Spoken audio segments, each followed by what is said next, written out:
pour investir sur BFM Business. On s'occupe de votre culture économique. Pour vous qui êtes investis et passionnés de crypto, et pour vous autres qui êtes peut-être plus sceptiques et simplement observateurs, tous les jours on fait le point crypto dans Tout pour investir. Et aujourd'hui, Enzo Allo est avec nous. Bonjour Enzo. Bonjour Lorraine, bonjour à tous. Bon, c'est un petit peu le désordre depuis qu'on ne s'est pas parlé, Enzo. Et on fait un petit point marché peut-être pour démarrer. Comment Bien va sûr. Bitcoin et puis comment va Ether? Est-ce que ça continue de chuter? Alors pour le coup, Ether continue de chuter. On va commencer par Bitcoin. En fait, d'une manière générale, ce qu'on voit sur Bitcoin, c'est qu'on a pratiquement effacé le rallye qu'on a eu suite à l'élection post-Trump. En fait, Aujourd'hui, Bitcoin se négocie en dollars entre 75 000 $ et 80 000 $, qui nous fait un 75 000 en euros, qui reste pour moi un point encore assez élevé. Si on comparé à Ethereum, par exemple, on est à plus de 50% de baisse sur un an.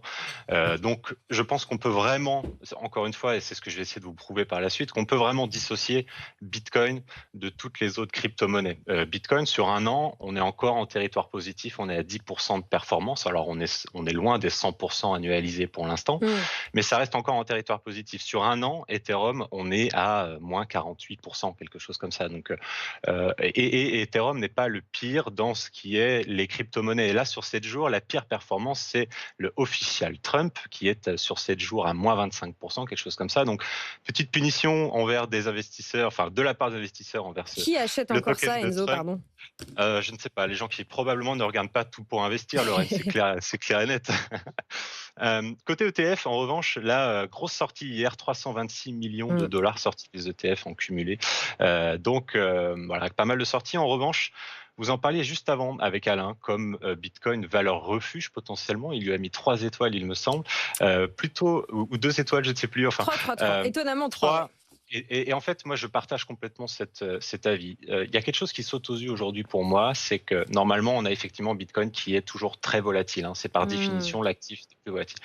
Sur 30 jours, tenez-vous bien, Bitcoin, ça reste moins 4,9% de performance. Le S&P, c'est moins 9,2 et le Nasdaq, moins 8,85. Donc le Bitcoin résiste 2 fois mieux que le S&P et le Nasdaq sur 30 jours. C'est pour moi assez historique si on compare en fait le fait qu'aujourd'hui ce qu'on vit est un petit peu historique. Sur les 20 dernières années, c'est la 3e plus grosse crise majeure, on va dire que en termes de volatilité, si on regarde le VIX, on est au-dessus de 50 points, donc le VIX qui est l'indice de volatilité des marchés, on va dire, globaux. Il a dépassé 3 fois 50 points. La première fois, la crise des subprimes, où on touche pratiquement 80, donc en 2008. La crise du Covid, mars 2020, où on dépasse 60 points. À chaque fois, crise du subprime, bon, Bitcoin n'existe pas encore. Mars 2020, dernière crise, Bitcoin touche 5500 points. Aujourd'hui, on est sur les mêmes niveaux de volatilité et Bitcoin résiste à 75 000 $. C'est une situation qui, historiquement, n'est jamais arrivée.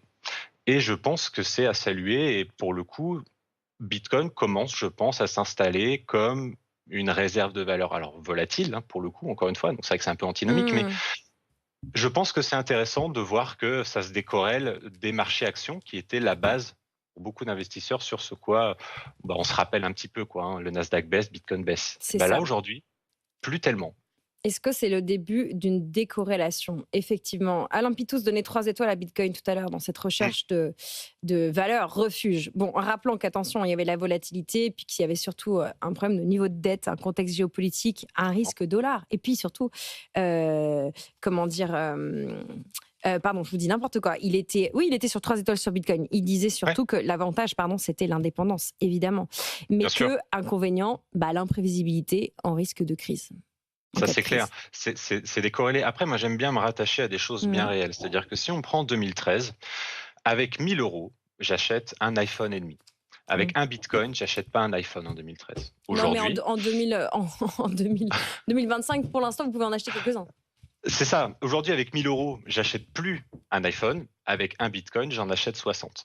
Alors, c'est un peu facile parce qu'il y a d'autres stocks qui ont pris de la valeur en 10 ans, mais pour moi, c'est un exemple de pouvoir d'achat et de décorrélation avec, alors une devise, on va dire, une crypto-devise, on va dire, mais c'est un côté diversifiant, décorrélant que je trouve maintenant intéressant d'avoir dans beaucoup de portefeuilles quand même. Intéressant. Merci beaucoup, Enzo. Merci, on sera Lorraine. avec vous vendredi, je crois. On finira la semaine avec vous. Avec plaisir. Peut-être qu'on pourra passer un petit peu de temps sur l'explication de l'indice Greed and Fear de CNN. Vite ? Oui, bien sûr. Avec plaisir. À vendredi, cher Enzo. On vous retrouve d'ici là en podcast et en replay sur notre site et notre application.